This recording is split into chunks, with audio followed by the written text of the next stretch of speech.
중학교 때가 행복했니? 지금이 행복하니? 그럼 애들이 뭐라고 그러냐면 중학교 때요 그런다고.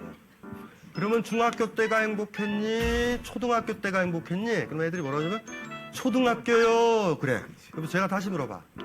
그러면 고등학교 때가 행복하겠니? 대학교가 행복하겠니? 느낌과 비율을 따지며. 그래서 애들이 울먹이면서 이래. 고등학교요. 맞다 얘들아. 연애할 때가 행복하겠니? 결혼했을 때가 행복하겠니? 연애할 때요. 괜찮은 독담이지 않아요? 진짜 초등학교 때가 행복할까? 아니에요. 안목이 좁아서 행복으로 보이지. 우린 똑같이 힘들거든. 똑같이 죽을 때까지. 여러분들이 젊다고 지금요? 젊은 게 좋다? 늙은 게 힘들다? 죽은 게 힘들다? 뭔 헛소리들 하는 거예요. 갓난애일 땐 갓난애라서 힘들고 20대 때는 20대라서 힘들고 30대는 30대라서 힘들고 50에는 50이라서 힘든데 꼬맹이들이 한번 생각해보세요. 초등학교 애들이 어미가 아주 아파 지 눈에는 밥만 보여. 밥만. 어미 아픈 거 안 보여야 그 밥이 달고 맛있지. 조금만 자라보세요. 어떻게 되죠? 어미 아픈 것도 보이지? 그러면 그 밥이 그렇게 달겠냐고.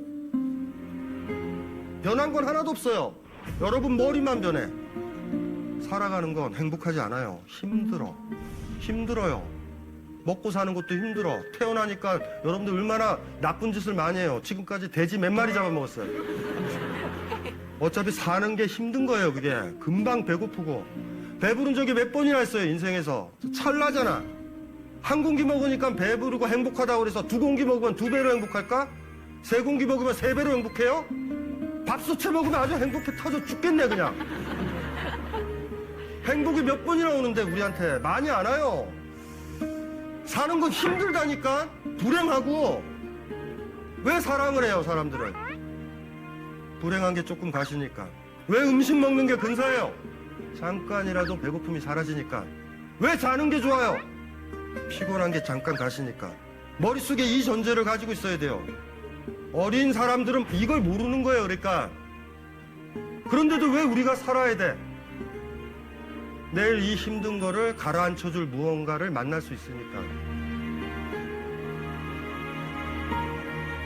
이렇게 힘들고 외로운데 아침에 일어나서 내가 사랑하는 사람 얼굴 한번 볼 수 있으니까.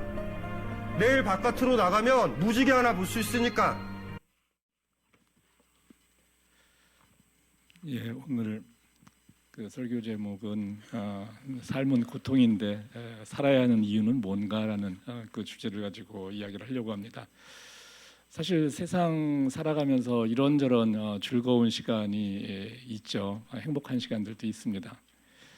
제가 어떤 초등학교 학생한테 물어봤었어요.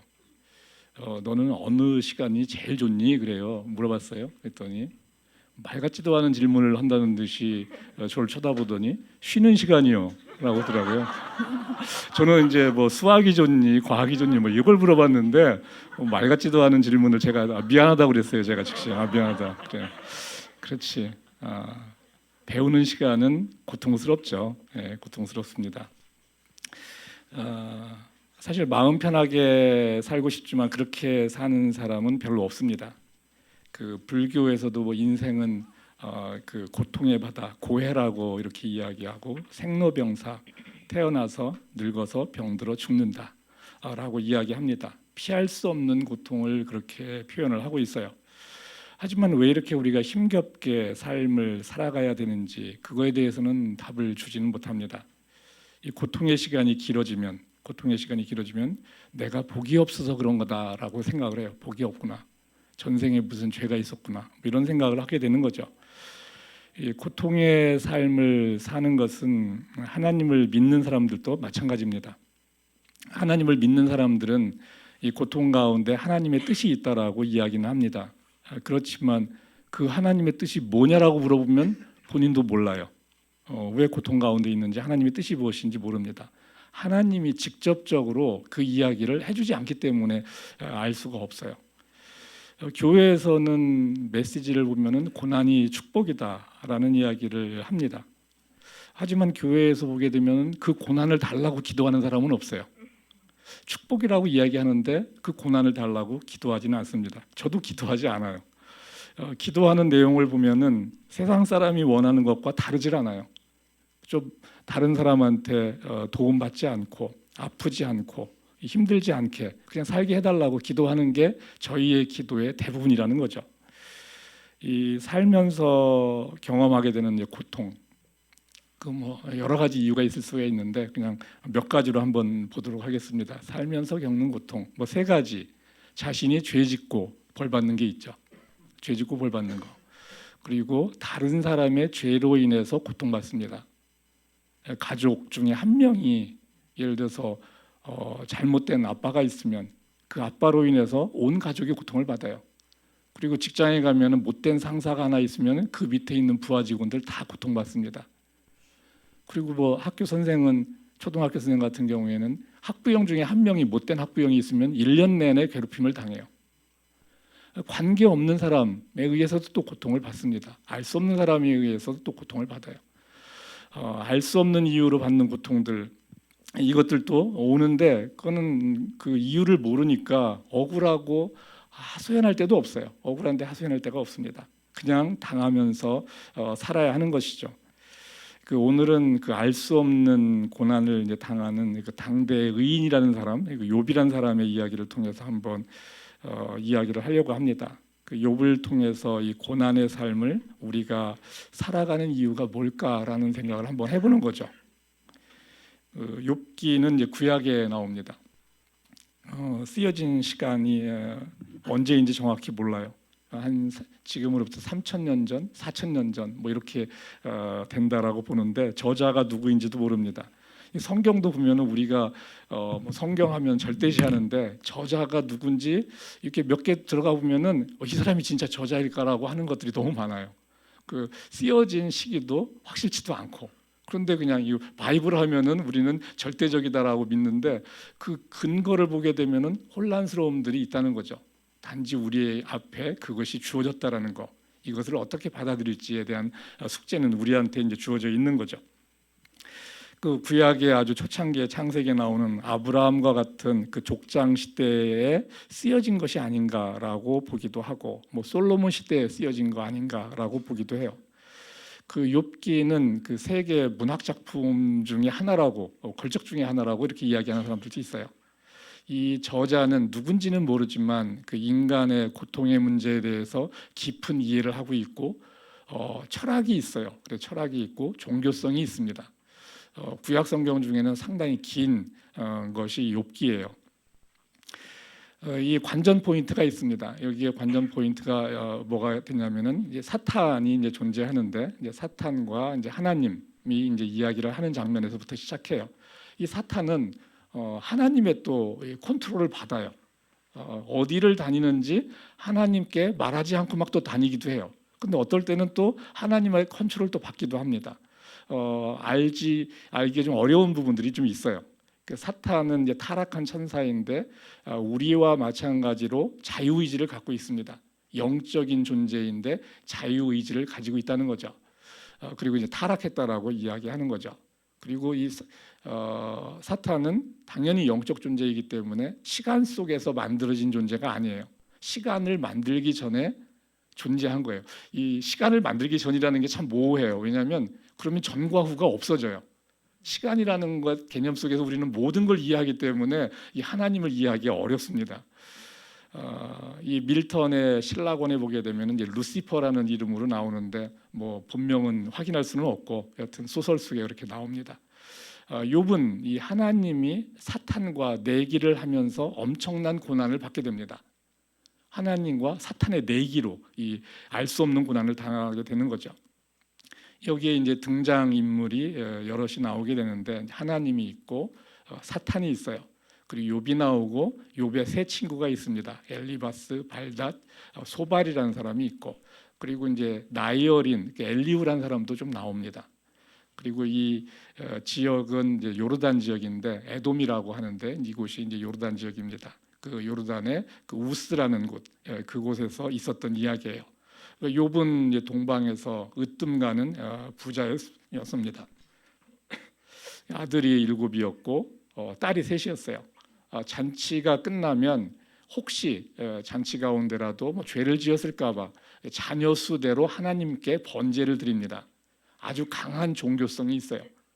이 강한 종교성이라는 것은 또 벗어야 될 껍질이에요. 사실은 이 교회를 오래 다니면 종교성이 강해집니다. 종교성이 강해지면 하나님을 박스 안에 가두게 되고 교리 속에 갇혀서 이제 살게 되는 거예요. 그게 종교성이거든요. 종교성을 벗어나기가 참 쉽지는 않습니다. 여하튼 욥은 굉장히 종교성이 강한 사람이었어요. 욥기 한번 1장 옛날 이야기예요. 사실은 엄청 옛날 이야기인데 옛날이라고 시작하면 오히려 말이 될 수 있는 이야기입니다. 본문을 한번 읽어보는데 오늘은 이 파워포인트가 한 40장 정도가 돼요. 이 욥기가 구약 성경에서 긴데 이거를 1시간에 저는 무조건 끝내야 되기 때문에 많은 부분을 성경에서 또 가져오고 이야기를 하게 됩니다. 한번 교대로 한 절씩 읽어보겠습니다. 우스라는 곳에 욥이라는 사람이 살고 있었다. 그는 흠이 없고 정직하였으며 하나님을 경외하며 악을 멀리하는 사람이었다. 하루는 하나님의 아들들이 와서 주님 앞에 섰는데 사탄도 그들과 함께 서 있었다. 주님께서 사탄에게 어디를 갔다가 오는 길이냐 하고 물으셨다. 사탄은 주님께 땅을 이리저리 돌아다니다가 오는 길입니다 하고 대답하였다. 주님께서 사탄에게 말씀하셨다. 너는 내 종 욥을 살펴보았느냐? 이 세상에는 그 사람만큼 흠이 없고 정직한 사람, 그렇게 하나님을 경외하는 악을 멀리하는 사람은 없다. 그러자 사탄이 주님께 아뢰었다. 욥이 아무것도 바라는 것이 없이 하나님을 경외하겠습니까? 주님께서 그와 그의 집과 그가 가진 모든 것을 울타리로 감싸주시고 그가 하는 일이면 무엇에나 복을 주셔서 그의 소유를 온 땅에 넘치게 하지 않으셨습니까? 이제라도 주님께서 손을 드셔서 그가 가진 모든 것을 치시면 그는 주님 앞에서 주님을 저주할 것입니다. 주님께서 사탄에게 말씀하셨다. 그가 가진 모든 것을 다 내게 맡겨보겠다. 다만 그의 몸에는 손을 대지 말아라. 그때 사탄이 주님 앞에서 물러갔다. 자, 이렇게 이제 욥기가 시작이 되는 겁니다. 욥은 이 시작되는 이 상황을 알지 못합니다. 이제 그냥 고난을 당하는 거죠. 이제 이 첫 번째 받는 1차 시험, 욥이 재산과 자녀를 모두 잃습니다. 10명의 자녀를 다 모두 잃어요. 이 하나님은 욥을 자랑하고 싶어합니다. 사탄한테. 내 욥을 봤느냐라고 하면서 지금 욥한테 어떻게 욥을 이제 자랑하고 싶어서 사탄한테 이야기하는 거죠. 그리고 내기를 하는 겁니다. 지금 이 하나님의 자존심 싸움이에요. 지금 얘는 그런 애가 아니다. 얘는 진짜다라는 것을 지금 사탄에게 지금 이야기를 하고 있어요. 그러다가 이제 욥이 집에 있는데 일꾼 하나가 욥에게 달려와서 말합니다. 하늘에 하나님의 불이 떨어져서 양떼와 목동들을 살라버렸습니다. 재산을 잃은 거죠. 주인 어른의 아드님과 따님들이 큰 아드님 댁에서 한창 음식을 먹는데 갑자기 광풍이 불어와서 그 집 내 모퉁이를 내리쳤고 집이 무너졌습니다. 그때 그 속에 깔려서 모두 죽었습니다. 이때 욥은 일어나 슬퍼하며 겉옷을 찢고 머리털을 민 다음에 이렇게 말하였다. 한번 같이 읽겠습니다. 모태에서 빈손으로 태어났으니 죽을 때에도 빈손으로 돌아갈 것입니다. 주신 분도 주님이시오 가져가신 분도 주님이시니 주님의 이름을 찬양할 뿐입니다. 이렇게 욥은 이 모든 어려움을 당하고서도 죄를 짓지 않으며 어리석게 하나님을 원망하지도 않았다라고 지금 이야기하고 있어요. 이게 욥기 1장입니다. 오늘은 이 질문에 답을 하는 조교로 우리 김구현 형제를 불러보도록 하겠습니다. 김구현 형제가 마이크를 갖고 있나요? 네. 뭐 오늘은 문제가 그냥 채점하는 사람이에요. 채점자로서 조교가 원래 그 교수가 하는 것을 채점을 대신 많이 해줍니다. 자, 1차 시험에서의 욥의 점수는 몇 점이라고 생각하세요? 100점 만점으로 한다면 100점입니다. 100점. 뭐 흠잡을 데 없어요. 그죠? 흠잡을 데 없습니다. 하나님의 예상대로 완벽하게 지금 답을 하고 있어요. 욥이 재산을 잃은 것은 뭐 그렇다 쳐요. 그런데 멀쩡한 자녀 10명이 순식간에 날아갑니다. 10명이. 그것도 하나도 아니고 10명이. 이거 너무나 황당한 거죠. 이 고난의 수준에 따라서 우리의 반응은 달라집니다. 어느 정도의 고난을 견뎌낼 수 있을지 고난이 오기 전까지는 알 수 없어요. 성경을 많이 알고 있고 믿음 있는 말을 많이 한다고 해서 믿음 있는 거 아닙니다. 믿음은 실제 상황에서 드러나는 것이에요. 그래서 하나님이 우리의 믿음을 보기를 원합니다. 우리의 믿음을 기뻐하세요. 믿음은 들음에서 나지만 그 실제로 삶에서 증명되어야 된다는 것이죠. 하나님은 우리로부터 믿음을 보기를 원하십니다. 이 창조자이신 하나님께 피조물인 우리가 보여줄 것이 있다는 것, 이것은 피조물에게는 엄청난 자랑입니다. 창조자가 뭐가 아쉬워서 뭘 보고자 한다는 게 신기한 거예요, 사실은. 근데 사람에게는 그것이 있다는 거죠. 하나님이 보기를 원하는 것이 있다는 거예요. 이거는 피조물에게는 가장 큰 영광이에요, 사실은. 욥은 1차 시험을 이제 100점으로 통과했습니다. 2차 시험이 옵니다. 육신의 고통인데 2장입니다. 주님께서 사탄에게 말씀하셨다. 네가 나를 부추겨서 공연히 그를 욥을 해치려고 하였지만 그는 여전히 자기의 온전함을 굳게 지키고 있지 않느냐. 사탄이 주님께 아뢰었다. 같이 한번 읽어보겠습니다. 교대로. 사람은 자기 생명을 지키는 일이면 자기가 가진 것을 모두 버립니다. 이제라도 주님께서 손을 들어서 그의 뼈와 살을 치시면 그는 당장 주님 앞에서 주님을 저주하고 말 것입니다. 주님께서 사탄에게 말씀하셨다. 그렇다면 그를 너에게 맡겨보겠다. 그러나 그의 생명만은 건드리지 말아라. 사탄은 주님 앞에서 물러나 곧 욥을 쳐서 발바닥에서 정수리에까지 악성 종기가 나서 고생하게 하였다. 그래서 욥은 잿더미에 앉아서 옹기 조각을 가지고 자기 몸을 긁고 있었다. 그러자 아내가 그에게 말하였다. 이래도 당신은 여전히 신실함을 지킬 겁니까? 차라리 하나님을 저주하고서 죽는 것이 낫겠습니다. 그러나 욥은 그에게 이렇게 대답하였다. 당신까지도 어리석은 여자들처럼 말하는구려. 우리가 누리는 복도 하나님께로부터 받았는데 어찌 재앙이라고 해서 못 받는다 하겠소. 이렇게 하여 욥은 이 모든 어려움을 당하고서도 말로 죄를 짓지 않았다. 엘리바스의 수아 사람 발닥과 나아마 사람 소발은 욥이 이 모든 재앙을 만나서 고생한다는 소식을 듣고 욥을 달래고 위로하려고 저마다 집을 떠나서 욥에게로 왔다.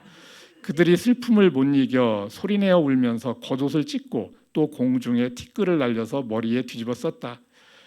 그들은 이랫동안을 욥과 함께 땅바닥에 앉아 있으면서도 욥이 겪는 고통이 너무 처참하여 입을 열어 한마디 말도 할 수 없었다. 친구들이 와서 봤는데 너무 욥의 상황이 처참한 거예요. 악성 종기 뭐 약이 있겠습니까? 이 시대 약이 없어요. 그냥 막 이 옹기 조각으로 몸을 긁고 있어요. 지금 그 와이프도 와서 지금 그 하나님 그 저주하고 죽으라고 이렇게 얘기할 정도로 지금 고통 가운데 있어요. 재밌는 거는요. 10절에 보게 되면은 욥이 말로 죄를 짓지 않았다. 말로 죄를 짓지 않았다. 이 얘기는 뭘까라고 생각을 해볼 수 있어요. 마음으로는 어땠겠어요? 마음으로는 욕이 나오죠. 이게 도대체 뭐가 문제냐? 말로 죄를 짓지 않았어요. 말로 죄를 짓지 않았어요. 자, 두 번째 질문. 자, 2차 시험 점수 몇 점 주시겠어요? 120점이요. 120점? 제가 약간의 힌트를 줬는데 말로 죄를 짓지 않았다. 약간의 힌트를 줬어요. 보시죠. 그러니까 120점에서 이제 90점에서 그냥 100점은 줄 수 있지 않을까 하는데, 하여튼 그거는 조규의 마음이에요. 조규는 이제 교수의 생각을 알아서 채점을 이제 하는 건데, 하여튼 이 정도면 정말 훌륭하다라고 생각이 드는 거죠. 인간으로서 이 정도면은 120점 주고 싶은 생각이 들 수 있어요. 그죠? 120점. 자, 이제 세 번째 시험으로 들어갑니다. 세 번째 시험은 이 고난의 시간이 좀 길어지는 거예요. 이것은 더 처참합니다. 이 고난의 시간이 길어진다는 것은 3장에 들어가서 이렇게 이야기합니다. 드디어 욥이 말문을 열고 자기 생일을 저주하면서 울부짖었다. 내가 태어나던 날이 차라리 사라져 버렸다라면 어머니의 태가 열리지 않아 내가 태어나지 않았어야 하는 건데. 자, 힘든 가운데 있는 자식들 가끔 엄마는 왜 나를 낳아서 이렇게 힘들게 하느냐고 이렇게 하는 자녀들도 있어요. 자, 욥이 지금 이렇게 이야기를 하는 거죠. 오늘까지 내가 하나님께 감사했다고 해서 앞으로도 감사하리라는 보장 없어요. 지금까지의 나의 반응은 나에게 주어졌던 환경 속에서 내가 보였던 반응일 뿐입니다. 다른 환경에서 내가 어찌할지는 알지 못합니다. 나도 모르고 하나님도 몰라요. 하나님도 모릅니다. 하나님이 전지전능하다라는 말로 퉁치고 넘어가면 안 돼요. 만약 그걸 안다면 하나님은 테스트할 필요가 없어요. 다 아는 거 다시 한번 복습하는 거잖아요. 그러는 걸로 하나님이 낭비할 이유가 없다는 거죠, 시간을. 그래서 하나님은 우리의 반응을 보고 싶어 하시고 그 반응을 보고 기뻐하기도 하고 슬퍼하기도 해요. 만약 하나님이 알고 있다면 이미 알고 있는 거 확인하는데 뭘 기뻐하고 슬퍼할 수 있겠어요? 그래서 우리가 하나님을 내가 생각하는 어떤 정형화된 모습으로 하나님을 이해하면 안 된다는 거죠. 이 살아계신 하나님, 살아서 지금 뭔가 계속 하시는 하나님, 이것을 알아가야 된다는 것이죠. 욥은 고통의 기간이 여러 달 지속되자 신세를 한탄하면서 불평을 하는 거죠. 자, 4장에 가면은 이제 욥의 친구 엘리바스가 등장합니다. 아까 이 친구들도 대단해요. 자, 이래 동안을 욥과 함께 땅바닥에서 같이 막 이렇게 슬퍼해요. 처참해서 이래 동안 여러분 친구의 고통을 이래 동안 가서 이렇게 함께하면서 할 수 있어요? 못 하잖아요. 친구들도 대단한 거예요, 사실. 친구들도 대단한 겁니다. 엘리바스 그 중에 한 명이 이렇게 이야기합니다. 4장에서 하나님을 경외하는 것이 너의 믿음이고 온전한 길을 걷는 것이 너의 희망이 아니냐. 잘 생각해 보아라. 죄 없는 사람이 망한 일이 있더냐. 정직한 사람이 멸망한 일이 있더냐. 하나님께 징계를 받는 사람은 그래도 복된 사람이다. 그러니 전능하신 분의 훈계를 거절하지 말아라. 하나님은 찌르기도 하시지만 싸매어 주시고 하며 상하게도 하시지만 손수 낫게도 하신다. 왜 그러는지는 모르지만 하나님은 병도 주고 약도 주는 이런 하나님을 지금 이야기하고 있어요. 지금 엘리바스는. 적어도 엘리바스는 그렇게 이야기하고 있어요. 욥은 고통받고 있는데 너 죄진 거 있지 않느냐라고 지금 엘리바스가 얘기하고 있어요. 이게 인과응보죠. 우리가 고통 가운데 있으면 뭔가 죄를 지었다. 아니면 부모가 죄를 지었다. 할아버지가 죄를 지었다. 아니면 조상이 죄를 지었다. 이렇게 해서 인과응보적으로 해석하는 것은 기본적인 우리의 해석 방법이에요. 그러니까 당연히 이 엘리바스는 인과응보적으로 볼 수밖에 없어요. 우리도 마찬가지로 인과응보적으로 봅니다. 자, 이제 욥이 이야기를 합니다. 7장에서 인생이 땅 위에서 산다는 것이 고된 종살이와 다른 것이 무엇이냐. 내가 바로 그렇게 여러 달을 허탈 속에 보냈다. 분하고 괴로워서 말을 하지 않고는 견딜 수 없습니다. 나는 이제 사는 것이 지겹습니다. 주님, 내가 주님께 부르짖어도 주님께서는 내게 응답하지 않으십니다. 기도해도 주님께서는 들은 채도 하지 않으십니다. 내게 너무 잔인하십니다. 주님께서는 내게 너무 잔인하다라고 지금 이야기를 하고 있어요. 주님은 응답하지 않고 있어요. 이때 또 나이가 어린 엘리후라는 사람이 또 등장을 해서 잠깐 또 자기 얘기를 해요. 상당히 진보적인 이야기를 하는데 요버르는 33장에서 요버르는 자신이 지은 죄에다가 반역까지 더 하셨으며 우리가 보는 앞에서도 하나님을 모독하였습니다. 사람이 받는 고통은 하나님이 사람을 가르치는 기회이기도 합니다. 상당히 쓸만한 얘기를 해요. 이 40여 장의 욥기를 보면 굉장히 맞는 이야기들을 다 하고 있어요, 사실. 그래서 이 철학을 담고 있다는 게 그거예요. 이 헛소리 같다라고 이야기할 수 있는 분이 별로 없어요. 근데 뭐가 문제지 이 사람 얘기가? 이런 느낌이 들 정도로 상당히 종교성도 있고 철학도 있는 이야기들을 하고 있다는 거죠.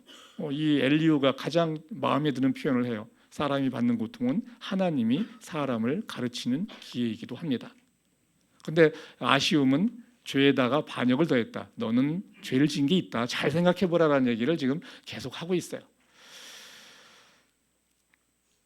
욥은 하나님을 비난했습니까? 비난했나요? 하나님은 너무 잔인하다라고 이야기는 했어요. 그죠? 나를 왜 태어나게 했느냐라고 하고. 하나님은 이걸 어떻게 들었을까? 비난하는 것으로 들었을까? 그래도 비난하는 것 정도로 듣지는 않았을까? 어땠을 것 같으세요? 한탄하고 하는 것이 부모 앞에서 자식이 막 한탄해, 자기 신세를.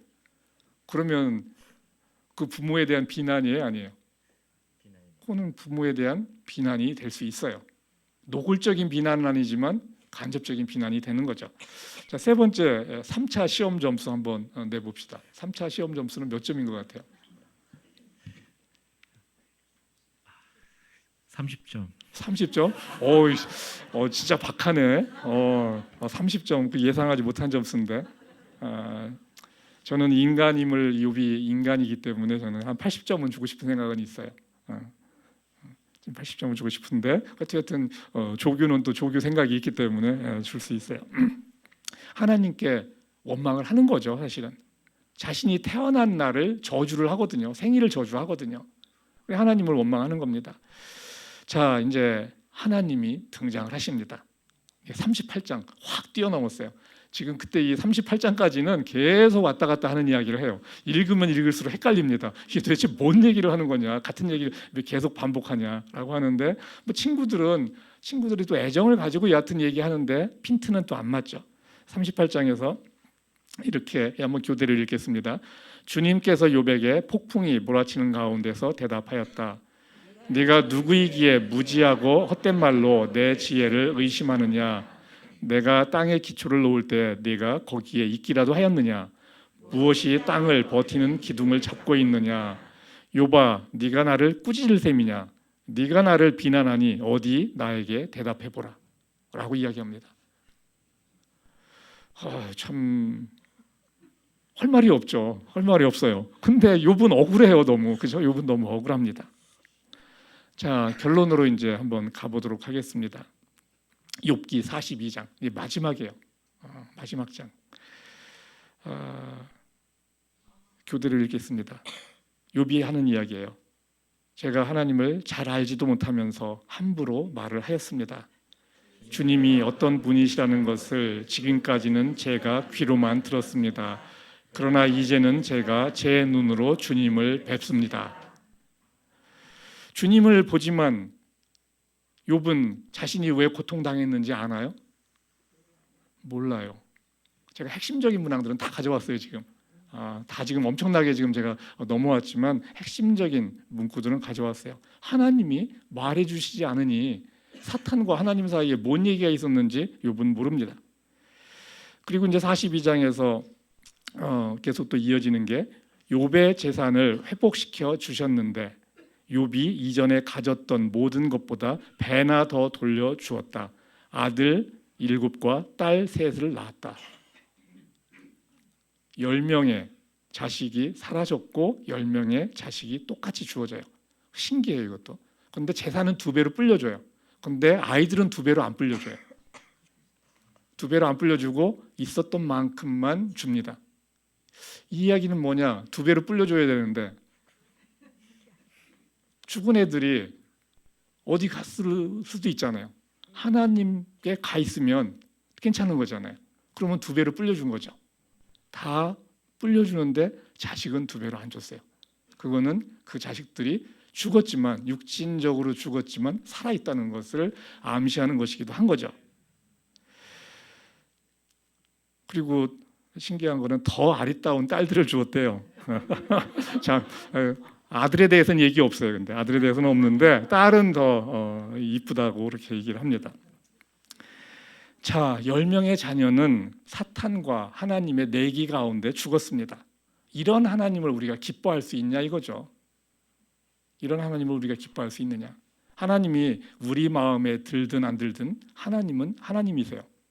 하나님은 우리를 기쁘게 하기 위해 우리를 만든 것이 아니고 자신의 기쁨을 위해서 우리를 만드셨어요. 창조자는 자기가 좋으려고 우리를 만든 거지 우리가 스스로 좋으라고 우리를 만든 게 아니라는 거예요. 그것이 번지수, 우리가 찾아야 될 첫 번째 번지수예요. 하나님의 기쁨을 위해서 우리가 만들어진 거라는 거죠. 그런데 그 하나님을 알고 보니 나에게 이제 기쁨이 된다는 것을 알아가는 거죠. 자, 이 하나님을 보고 욥이 하나님을 아는 수준이 다릅니다. 욥이 하나님을 아는 수준이 1차원에서 2차원으로 갔어요. 욥의 고난은 욥을 자랑하고 싶어하는 하나님의 자존심 싸움으로 시작되었어요. 고난 후에 욥은 하나님을 봤지만 자신이 왜 고난을 겪었는지 여전히 모릅니다. 하나님이 말해주지 않기 때문에 몰라요. 욥이 하나님 앞에 머리를 숙인 것은 하나님을 봤기 때문에 그냥 머리를 숙인 거예요. 하나님을 보니까 할 말이 없는 거예요. 그냥 하나님을 보는 순간 할 말이 없는 거예요. 자, 들었다가 하나님에 대해서 들었다고 있거든요. 하나님에 대해서 들었다. 욥은 하나님에 대한 직접적인 경험들이 없는 것일 수 있어요. 하나님을 종교적으로 존재한다고 가상적인 어떤 대상, 그 부모로부터 왔을 수도 있어요. 섬기는 대상, 제사의 대상일 수는 있는데 그 들어서 자기가 들은 거대로 정말 할 수 있는 최선을 다 했어요. 들어서 아는 하나님이라는 거죠. 그런데 하나님을 봤어요. 나의 하나님을 본 거죠. 질문 네 번째 한번 보겠습니다. 음성 신호가 있고 이제 비디오 신호가 있어요. 이건 조금 이제 수준이 좀 올라가는데 우리는 아주 기초지만은 또 이 김구현 형제가 어떻게 답할지 모르겠는데 음성 신호가 있고 영상 신호가 있어요. 이 정보량의 차이가 얼마나 날 것 같아요? 10배, 100배, 1000배, 뭐 10,000배 있을 때 1000배. 1000배. 네. 압축 기술이 있어가지고 요즘은 이 영상 신호를 막 압축을 해요. 하나님도 그런 압축 기술을 쓸 것 같긴 한데 알 수는 없어요. 이 저장 장치에 이렇게 저장할 때 보면 압축을 하게 되면 보통 한 100배 정도의 압축된 정보로 영상, 음성에 비해서 영상 정보가 이렇게 저장이 돼요. 100배 정도. 100배. 그런데 만약에 압축을 안 하면 1000배 정도 됩니다. 다음에 한번 엔터 쳐줄래요? 음성 신호는 우리가 전화할 때 나오는 신호인데 이제 10에서 이제 100kHz. 이제 음질도 좋은 음질이 있잖아요. 이제 우리가 스테레오 음악 같은 거 들을 때 하고 그냥 전화 통화할 때 듣는 거하고는 좀 수준 차이가 있어요. 뭐 그런 거죠. 자, 1차원 소리 내는 거는 1차원 정보라고 생각하면 돼요. 1차원 정보. 근데 우리가 TV로 보는 영상 신호는 2차원이잖아요. 그죠? 2차원으로 우리가 봐요. 그 정보량은 1에서 10Mbps. 자, 3차원이 되면 몇 배가 될까? 3차원이 되면 요거에서 100배에서 1000배가 또 늘어나요. 차원이 하나 올라갈 때 100배, 1000배가 정보량이 늘어나요. 자, 이 이야기는 뭡니까?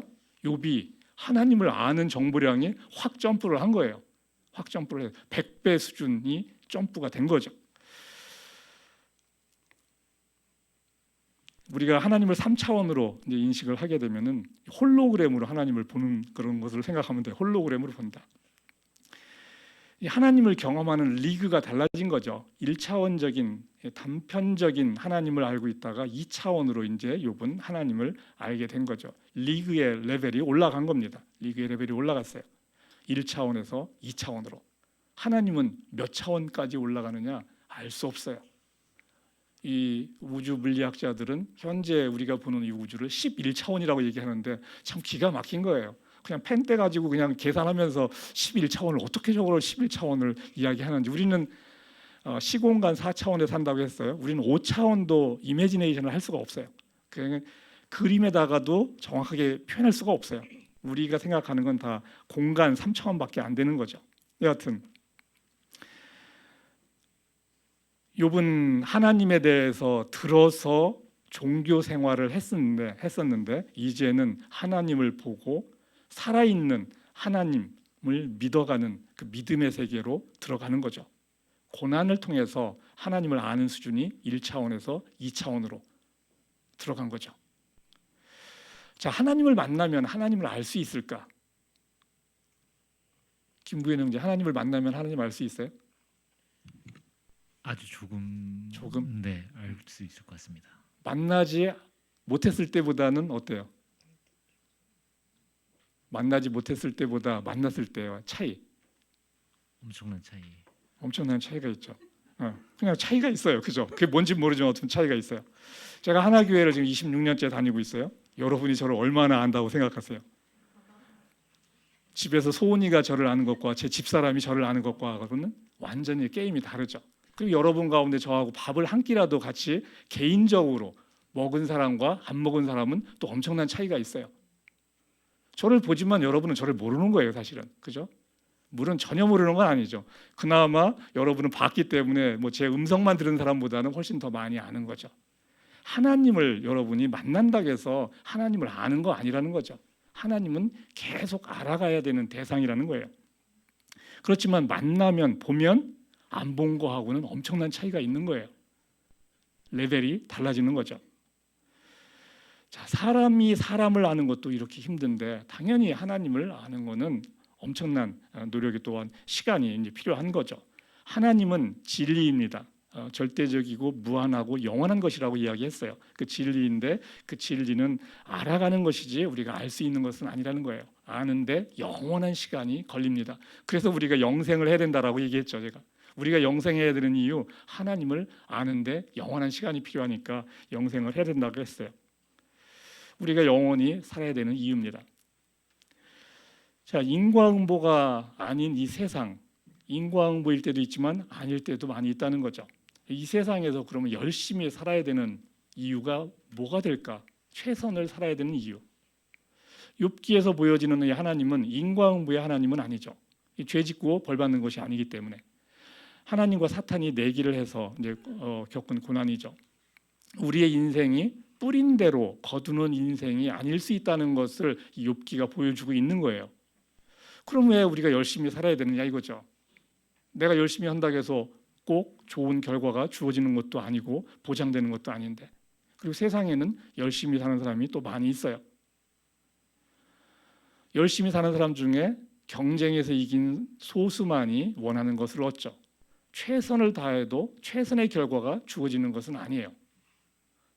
그냥 최선을 하는 것은 그것이 내가 할 수 있는 전부기 때문에 그런 거죠. 내가 할 수 있는 전부는 최선을 다하는 것밖에 없어요. 다음 페이지. 하나 더.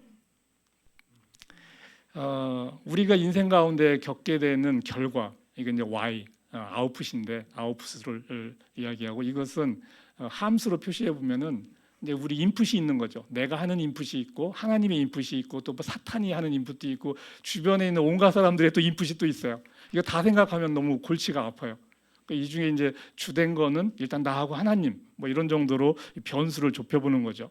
그래서 이 변수가 종속 변수가 있고 독립 변수가 있잖아요. 입력이 이제 독립 변수예요. 각 입력이 결과에 미치는 영향을 해석하려면은 해석하는 방법은 변수를 하나만 남기고 나머지는 고정시켜 보는 거예요. 그러면 그 변수가 어떻게 작동하는지를 좀 이해하기가 쉬워요. 저기서 뭐 x1부터 xn까지 있는데 x2부터 xn을 다 고정시켜보고 x1만 한번 이제 바꿔보는 거죠. 그러면 그때 아웃풋이 어떻게 바뀌는지를 보면은 그 x1 인풋의 영향을 알 수가 있다는 거죠.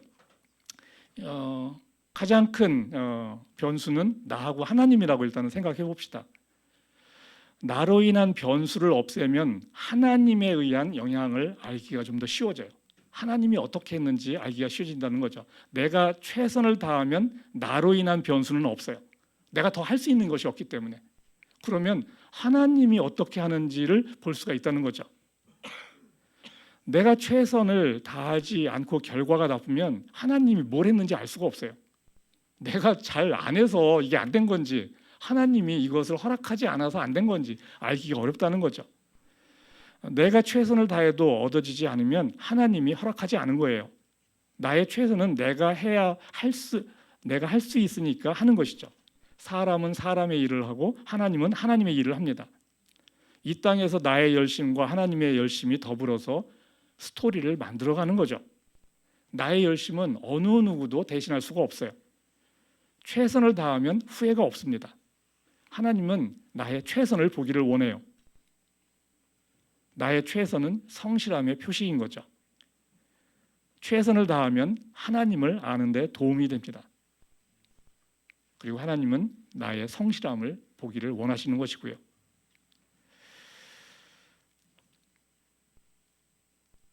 우리가 삶 가운데 고난을 계속 여튼 받아가고, 물론 행복한 때도 있지만 기억에 남는 시간들은 힘들었던 시간들이 더 오래 기억에 남죠. 이 고난의 시간을 예수님도 겪습니다. 히브리서 2장 17절입니다. 예수님에 대한 이야기를 이렇게 이야기해요. 한번 같이 읽겠습니다. 2절인데 그는 모든 점에서 형제 자매들과 같아지셔야만 했습니다. 그는 몸소 시험을 받아서 고난을 당하셨으므로 시험을 받는 사람들을 도우실 수 있습니다. 우리는 예수님에 대해서 교리적으로 우리의 죄를 지시고 십자가에 죽으셨다라고 우리는 이제 배웁니다. 교리적으로 그렇게 배워요. 자, 그러면은 그냥 예수님이 이 땅에 오셔서 십자가로 직행하셔서 십자가에서 바로 죽으시면 돼요. 그러면 죄 없이 그냥 죽으시면 되는 거죠. 그러면은 죄 없이 죽으시고 우리의 죄를 다 짊어지셨다라고 이야기하면 돼요. 그런데 예수님은 그렇게 살지 않으셨어요. 그렇게 하지 않으셨다는 거죠. 왜 고단한 30년의 인생을 이 땅 가운데서 사셨냐 이거죠. 이것을 우리가 놓친다는 거예요. 이 고단한 인생 30년을 예수님은 목수의 아들로 태어나서 마구간에서 태어나고 그리고 병들기도 하고 그리고 조롱받고 멸시받기도 하고 배고픔을 겪고 슬픔을 겪는 인생 30년을 사십니다. 그리고 열심히 또 목수 일도 하시고 우리와 똑같이 고난 가운데 예수님은 사셨다는 거예요. 우리와 같은 사람이라는 것을 예수님은 이 땅에 와서 보여주셨어요. 하나님은 우리를 안다라고 그렇게 생각을 해요. 그렇지만 예수님이 우리를 알듯이 알지는 못해요. 하나님은 우리를 예수님이 알듯이 알 수가 없어요. 왜냐하면 하나님은 우리와 같은 육체를 입어보신 적이 없기 때문에. 근데 예수님은 그것을 다 입고서 그걸 통과를 하신 거죠. 예수님은 고난으로 순종을 배우며 온전해지셨어요. 고난으로 30년 동안 살면서 물론 즐겁고 행복한 시간들도 있었어요. 고난의 시간으로 순종을 배우며 온전해졌습니다. 히브리서 5장 한번 같이 읽겠습니다. 예수께서 육신으로 세상에 계실 때 자기를 죽음에서 구원하실 수 있는 분께 큰 부르짖음과 많은 눈물로써 기도와 탄원을 올리셨습니다. 하나님께서는 예수의 경외심을 보시어서 그 강물을 들어주셨습니다. 그는 아드님이시지만 고난을 당하심으로써 순종을 배우셨습니다. 그리고 완전하게 되신 뒤에 자기에게 순종하는 모든 사람에게 영원한 구원의 근원이 되시고 라고 이야기합니다. 예수님은 우리와 함께 사시며 모든 고통을 몸소 겪으셔야만 됐어요. 그리고 온전해지셨어요. 예수님이 왜 온전해진다라는 말을 할 수 있을까? 그냥 예수님은 온전한 걸로 오시지 않으셨을까라는 생각을 하는 거죠. 우리는 예수님은 원래부터 온전했다. 온전하다는 것이 영어로 말하면 perfect예요. perfect, mature, 아주 matur한 것을 온전하다라고 얘기해요. 그런데 예수님은 고난 가운데 온전해지셨다라고 해요. 고난 가운데 퍼펙트하게 됐다라는 거죠. 예수님은 순종하는 자로 본래부터 태어난 것이 아니라는 거예요. 순종을 배우신 거예요. 고난 가운데 순종을 배우셨어요. 고난을 통해서 성숙한, 아까 이 온전하다는 것이 퍼펙트, complete 또는 mature라고 이렇게 이야기하는데 성숙한 인간이 되셨다는 거죠. 그러면은 고난이 없었으면 그냥 인간이시긴 한데 죄는 없으신데 성숙함과는 거리가 있다는 거죠. 온전한 인간과는 거리가 있다는 거예요. 근데 예수님은 고난 가운데에서 자라나셨다는 거죠. 우리와 똑같이. 온전한 게 뭘까? 예수님의 온전함이라는 게 뭘까? 우리는 그냥 이걸 교리적으로 생각을 해요, 사실은. 근데 진짜 예수님의 온전함이 뭘까? 그러면 원래 온전치 않았다는 건가? 라는 생각을 해보는 거죠. 예수님의 온전함, 엔터 쳐주세요. 예수님의 온전함이라는 것은 자연스러운 거룩함이에요. 예수님은 우리가 이제 어떤 예수님의 영화 같은 걸 보게 되면은 이제 설교자로서 뭔가 훈시하는 모습으로서 비춰집니다. 어떻게 보면은 젊은 사람들이 보면은 꼰대와 같은 느낌이 들 수도 있어요. 엄숙한 설교자. 굉장히 깍듯하고 포멀한데 어떤 종교적인 모습으로 비춰진다는 거죠. 왜냐하면 그렇게 안 하면은 상당히 또 위험해질 수도 있기 때문에 그렇게 이제 예수님의 모습을 그려요. 엄숙한 어떤 설교자. 그런데 예수님을 환영한 사람들이 누구냐면은 당시의 죄인들이었어요. 당시의 죄인들, 소외받은 자들이었어요. 사람들의 세금을 뜯어서 착복하는 자, 뭐 창녀, 그리고 이제 병들린 자, 병든 자, 소외받은 자들이 예수님을 환영합니다. 예수님께 가까이 있기를 원했다는 거예요. 여러분, 엄숙하게, 경건하게, 깍듯하게 뭔가 좋은 말 하는 사람한테 가까이 가고 싶은가요? 가까이 가고 싶지 않아요.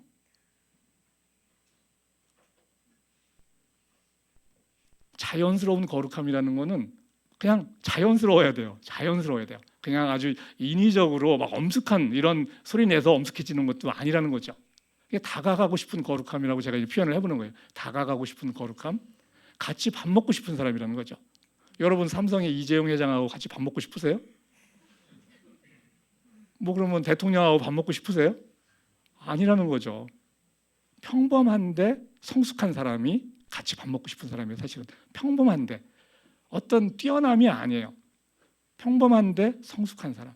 그냥 이야기하면 들어주고 그냥 공감도 해주면서 뭔가 또 지혜로운 이야기도 해주고 그런 사람이 예수님이 말하는, 예수님을 표현하는 그 온전함이에요. 우리는 그냥 예수님, 하나님 거룩함, 뭐 영광 뭐 이런 걸로 그분을 표현하는데 그렇게 해서는 진짜 모습을 우리는 알 수가 없다는 거죠. 인간미 있는 거룩함이라는 거예요. 우리가 그냥 깍듯한 종교인의 모습을 보는 건 뭐냐면 벽을 치는 거예요. 사실은 벽을 쳐서 그냥 가까이 오지 말라는 거거든요. 깍듯하게 대한다는 것은 가까이 오지 말라는 거예요. 그런데 예수님은 다가갈 수 있는 사람이었어요. 혈루병이 그 앓던 여인이 예수님의 옷자락을 만지려고 하잖아요. 다가와서. 그리고 뭐 향유를 옥합을 깨는 여인이 와서 막 발 앞에서 엎드리고 그냥 향유를 쏟고 그냥 그걸로 또 막 닦고 막 하잖아요. 다가갈 수 있는 거룩함이라는 거죠. 우리가 너무 거룩함이라는 것이 멀게 느껴져서 그러는데 자연스러운 거룩함이라는 거예요. 이것이 온전한 인간이라는 거예요. 예수님이 보여주신 거죠. 우리가 온전히 성숙해지면 예수님 수준이 되는 거예요. 평범한 듯한데 평범하지 않은 거예요. 평범한 듯한데 평범하지 않은 거예요. 제 시편 119편에서 이렇게 이야기합니다. 같이 읽겠습니다. 고난을 당한 것이 내게는 오히려 유익하게 되었습니다. 그 고난 때문에 나는 주님의 율례를 배웠습니다. 그 맹자가 쓴 여기 황채인 형제님 뭐 이런 맹자 이런 거 굉장히 많이 읽으신 분인데 저도 많이 배웠어요 좀. 근데 그 유교 이제 사상가죠. 여기 이제 도전 뭐 8편 87장 뭐 이렇게 하는데 도전해가지고 뭐 챌린징 뭐 이런 건 아니고 하여튼 뭐 성경과 같이 맹자 이야기를 모아놓은 거죠. 이렇게 이야기합니다. 맹자 이야기예요. 하늘이 장차 큰 임무를 사람에게 내리려 할 때에는 반드시 먼저 그의 마음을 지치게 하고 뼈마디를 힘들게 한다. 몸을 굶주리게 하고 신세를 궁핍하게 하며 하는 일마다 어지럽게 한다. 안 되게 한다는 얘기죠. 하는 일마다. 이는 그의 마음을 두들겨서 참을성을 길러주어 지금까지 할 수 없었던 일도 할 수 있게 하기 위함이다. 이게 맹자 이야기예요. 뭐 히브리서 이야기야 그렇게 다르지 않아요, 사실. 그죠? 큰 시련이 있거든 하늘의 선택을 받은 자가 아닌지 생각해 보라는 거죠. 근데 큰 시련을 받고 하늘에 이렇게 선택을 받았다는 사람은 별로 많지는 않아요. 진짜 뭐 엄청난 또 것을 이루는 사람이 그런 사람인 건데 그래도 여튼 뭐 약간의 소망은 되잖아요. 내가 진짜 힘든 가운데 있다면 진짜 내가 하늘의 선택을 받았나? 라고 생각해 볼 수 있는 거죠. 이 세상의 지혜도 고난의 유익을 이야기한다는 거예요. 세상의 지혜서잖아요. 하지만 고난은 사람을 일그러지게도 해요. 고난을 통해서 찌들어지잖아요. 일그러지고 왜곡돼요. 자아상이 왜곡돼요. 그런 사람이 사실 더 많아요. 하나님을 믿는다고 고백했던 많은 사람들이 고난의 때에 하나님을 떠납니다. 많은 사람이 제가 떠난다고 했어요. 많은 사람이.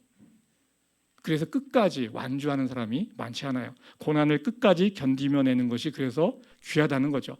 그것이 그 사람이 온전해진 사람이 되기 때문에 더더욱더 귀한 거예요. 평범한 듯한데 능력의 온전함이 아니에요. 지금 저는 능력은 계속 지금 이야기하지 않습니다.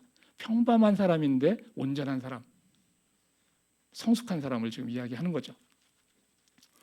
우리도 고난으로 온전해집니다. 고난으로 온전해져요. 성숙해지는 거죠. 인간미가 넘치는 사람이 된다는 얘기예요. 그냥 온전 거룩 이렇게 하면 너무 거리가 있잖아요. 다가가고 싶은 사람이 된다는 얘기예요. 에베소서 4장 13절 한번 같이 읽겠습니다. 그리하여 우리 모두가 하나님의 아들을 믿는 일과 아는 일에 하나가 되고 온전한 사람이 되어서 그리스도의 충만하심의 경지에까지 다다르게 됩니다. 이게 온전함의 의미가 좀 와닿습니까? 퍼펙트하다는 게 아주 성숙한 사람을 이야기하는 거예요. 퍼펙트하다는 게 능력의 탁월함이 아니라고 제가 계속 반복합니다. 아주 성숙한 사람을 이야기하는 거예요. 하나님 안에서 온전해지면 영원한 영광을 누리게 됩니다. 하나님 안에서 온전해지면 영원한 영광을 누리게 돼요. 온전한 완전한 사람은 매우 성숙한 사람이라고 이야기했습니다. 세상에서 하나님을 믿지 않아도 고난 가운데 성숙해지는 사람들이 꽤 있어요. 대부분은 그렇지는 않아요. 그러니까 귀한 거죠. 성숙해진다는 것이 그래서 귀한 겁니다. 겸손해지죠. 이런 사람이 있으면 세상에 좀 살만해요. 이런 사람하고 만나 이야기하면 마음의 평안도 생기고 좋습니다. 지혜도 배우고. 세상에서 귀한 사람입니다. 하지만 그 사람 안에 하나님이 없다면 잠시의 귀한 존재로 그것도 끝이에요. 죽어서 곧 사라지기 때문에 그러합니다. 이 사람이 죽은 후에 맞이해 줄 대상이 없어요. 하나님이 아버지가 아니기 때문에 하나님이 이 사람을 맞이해 주지 못하는 거죠. 하나님 없는 성숙은 귀하지만 잠시의 영광이에요. 이것도 좀 귀한 거죠. 잠시의 귀한 것이라는 거예요. 하나님 안에서 성숙해진다는 것은 하나님과 친해진다는 거예요. 친한 수준이 성숙의 수준이에요. 세상 끝날에 하나님이 그 사람을 맞이해 줍니다. 하나님의 영광을 보게 됩니다. 하나님의 영광이 그 사람의 영광이 돼요. 아버지의 영광이 자녀의 영광이 되는 거죠. 영광의 수준은 하나님과 친한 수준이에요. 하나님과 가까운 수준이 그 사람이 누리게 될 영광의 수준입니다. 영원한 삶으로 이어지는 거죠. 하나님이 영원하기 때문에 영원히 살 수밖에 없어요. 하나님의 자녀이기 때문에 영원히 사는 거죠. 그리고 영원한 영광이 함께하는 것이죠. 고린도후서 4장에서 이 사도 바울은 이렇게 이야기합니다. 한번 같이 읽겠습니다. 지금 우리가 겪는 일시적인 가벼운 고난은 비교할 수 없을 정도로 영원하고 크나큰 영광을 우리에게 이루어 줍니다. 여러분이 생각하는 거룩 영광 이런 것들이 여러분의 어떤 표현들, 생각들을 왜곡시키는 거예요. 사실은 그 영광이 뭔지 거룩이 뭔지 모르는데 그냥 그렇게 표현을 하는 거죠. 근데 그것이 가장 인간적인 모습으로 나타날 수 있다는 것은 정말 저에게는 소망이고 기쁨인 것이죠. 하나님 안에서 온전해지면 인간미 있는 그런 거룩한 사람이 되는 거죠. 인간미 있는 거룩한 사람이 되는 거예요. 우리는 하나님의 형상으로 만들어졌습니다. 하지만 죄로 인해서 일그러진 하나님의 형상이죠. 일그러진 형상에서 회복되면은 온전한 사람이 됩니다. 온전한 사람이 되어가는 거죠. 회복되어 가면서. 온전한 인간이 무엇인지 우리는 알 수가 없어요. 이를 알게 하려고 2000년 전에 예수님이 이 땅에 오신 거예요. 인간으로서 온전해지는 것이 무엇인지를 가르쳐 주려고. 그리고 고난 가운데 고단한 삶을 사셨어요. 온전한 사람이 되는 과정을 몸소 보여주신 것이죠. 하나님 안에서의 성숙은 가장 인간다운 사람이 되는 거예요. 다가가고 싶은 사람이 된다는 거죠. 가장 인간다운 사람이 되는 거예요. 그런데 그 중심에 하나님이 있는 거죠. 가장 인간다운 것이 무엇인지는 하나님을 모르면 알 수가 없어요. 왜냐하면 우리 안에 하나님의 형상이 있는데 그 형상을 알지 못하면 가장 인간다운 것이 무엇인지를 알지 못하는 것이죠. 고난 없이 성숙은 따라오지 않습니다. 세상이 원하는 만사형통하는 편안한 삶, 하나님이 우리에게 주려는 복이 아니에요. 믿는 자의 고난은 온전한 사람이 되기 위한 과정입니다. 그래서 고난이 축복이 되는 거죠. 그러면 이렇게 온전해져서 뭘 하는 거냐 이거죠. 뭘 하는 것이 이 땅에서의 삶이 되겠느냐라는 것이 또 우리에게 또 주어진 숙제입니다. 성숙해져 가는데 그냥 성숙해져 가는 것이 우리의 궁극적 목적이냐 이거죠. 우리가 해야 되는 일은 하나님 안에서 성숙해지면서 진리를 전하는 거예요. 믿음으로 살아가면서 성숙해지면서 그 진리를 전하는 것입니다. 살아가면서 우리도 예수님 같이 온전한 진리가 되는 것이죠. 예수님은 이 땅에 오셔서 진리를 전하는 일을 했어요. 그리고 구원자로서의 삶을 살았습니다. 우리는 진리를 전하면서 진리가 되어가는 거예요. 그러니까 우리는 아직 온전하지 않아요. 그냥 온전하지 않은데 부분적 진리고 작은 진리지만 그것이 점점점 자라나는 거죠. 그리고 다른 사람도 그 진리에 이르도록 돕는 자로서의 삶을 살아가는 거예요. 그게 사랑이거든요. 그 마가복음 1장 38절에서 보면은 예수님이 이 땅 가운데 했던 일이 무엇인지를 잘 드러내고 있어요. 한번 같이 읽어보겠습니다. 예수께서 그들에게 말씀하셨다. 가까운 여러 고을로 가자. 거기에서도 내가 말씀을 선포해야 하겠다. 나는 이 일을 하러 왔다. 말씀이라는 것이 진리이죠. 하나님을 전해주는 거예요. 근데 너무나 크죠. 부분적인 것들을 계속 얘기하시면서 그것을 자라나게 해주는 거죠. 내가 지금 편안하게 살고 있다면 진리를 전하기 위해서 불편한 삶을 살아야 돼요. 내가 지금 편안한 삶을 살고 있다면 불편함으로 나가야 된다는 거예요. 불편함 속에서도 하나님이 주는 평안이 있다면 그만큼 성숙한 거예요. 불편한데 그런데 마음에 평안이 있어요. 불편한데 평안이 있어요. 그러면 그만큼 성숙한 거예요. 진리를 향해 가면서 고난 가운데 있다면 매우 잘 살고 있는 것이죠. 말씀을 정리하도록 하겠습니다. 우리 속담 가운데 젊어서 고생은 돈 주고 사서도 한다라는 게 있어요. 돈 주고 사서도 한다. 네이버 블로그에 하나 보니까 이게 지혜로운 말일까? 누군가 이제 쓴 거예요. 이런 말을 해요. 나는 20대에 하는 일들이 모두 잘 됐다.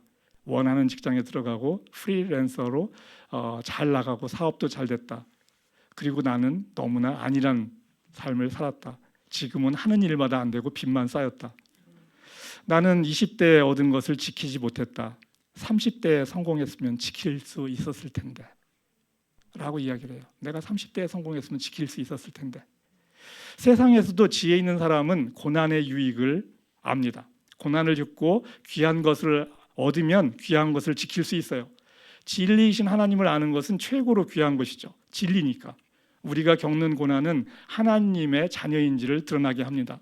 고난은 자신이 가진 진리가 귀한 것인지 알게 합니다. 그리고 그 진리를 지킬 수 있게 해줘요.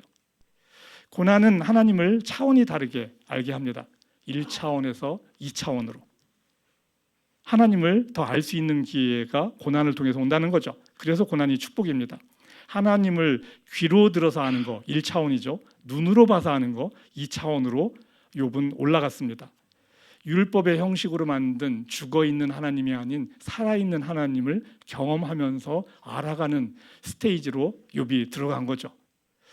고난을 통해서 온전해지고 하나님의 영광을 누려야 합니다. 하나님을 아는 깊이가 내가 누리게 될 영광의 수준입니다. 하나님을 알면 알수록 나의 영광은 커지죠. 고난은 나를 단련시켜서 예수님같이 온전한 사람이 되게 합니다. 그리고 자연스러운 그런 거룩함이 나오게 합니다. 다가가고 싶은 거룩함이 나오게 되는 것이죠. 우리의 영광의 모습인 거죠. 가장 인간다운 모습이 나타난다는 거죠. 잠시 후에 사라지는 영광이 아니고 영원한 영광을 누리게 됩니다. 진리이신 예수님을 세상에 전해야 합니다. 우리가 얻게 될 진리의 영광은 나 혼자만 누릴 수는 없는 것이죠. 사랑하는 사람이 있다면 그 사람이 그 영광을 누리도록 도와야 합니다. 진리의 영광을 아는 사람은 그것을 전하는 것이 숙명이고 특권이라는 것도 알게 됩니다. 이 고난 가운데 인간미가 있는 모습으로 진리를 전하며 살아가는 여러분이 되기를 주님의 이름으로 축원합니다.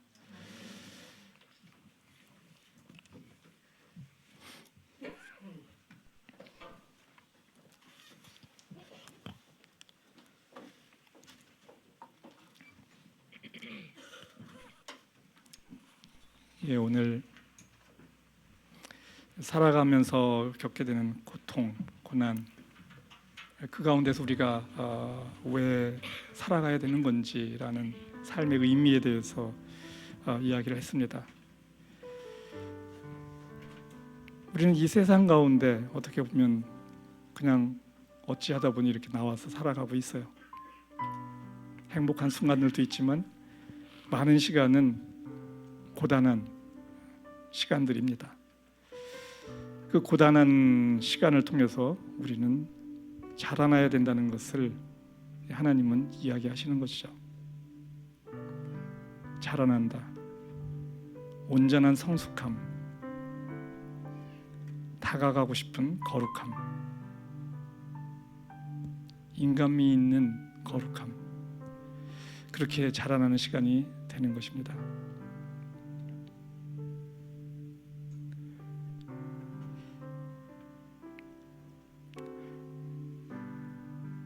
예, 일어나셔서 함께 헌신 찬송 부르겠습니다.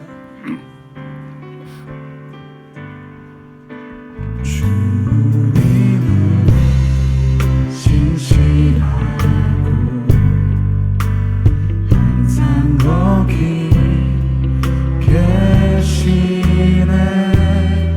주 사랑을 뭐라 할까. 주 사랑이 내 생명보다 귀하고 주 사랑이 파도보다 더 강해요. 세월이 가고 꽃은 시들어도 주 사랑 영원해. 주님 사랑 신실해. 주 사랑이 내 생명보다 귀하고 주 사랑이 파도보다 더 강해요. 세월이 가고 꽃은 시들어도 주 사랑 영원해. 주님 사랑 신실해요. 아버지 하나님, 예수님도 이 땅 가운데 고난의 삶을 사신 것을 알았습니다. 고난을 통해 온전하게 되셨다는 것을 알았습니다. 우리에게 그 고난의 삶을 살아보라고 하십니다. 우리를 가장 인간다운 모습으로 빚어 가시겠다고 하십니다. 고난은 피하고 싶지만 얻고자 하는 것이 거기에 있습니다. 나의 온전함입니다. 고난을 두려워하지 않겠습니다. 고난을 통해 예수님이 하나님을 알았듯이 하나님을 알고 싶습니다. 하나님의 영광을 보기를 원합니다.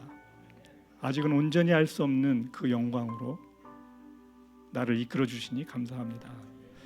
예수님의 이름으로 기도드립니다. 아멘.